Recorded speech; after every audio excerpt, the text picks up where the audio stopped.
আসসালামু আলাইকুম রহমতুল্লাহ।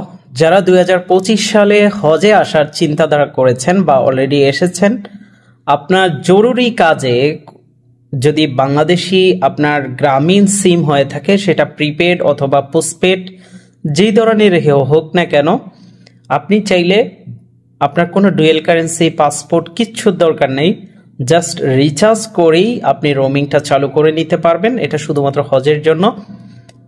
তো আপনারা এটা কিভাবে করবেন? আপনার মাই জিপি অ্যাপসে সার্ভিস অপশনে গিয়ে ওখানে হজ নামে একটি অপশন পাবেন। সেখান থেকে আপনি এই পরিমাণ রিচার্জও করে নিতে পারেন। রিচার্জ করলে এটা চালু হয়ে যাবে। বিস্তারিত আমাদের ভিডিওতে থাকছে, আমাদের ইউটিউব চ্যানেল বা ফেসবুক পেজে।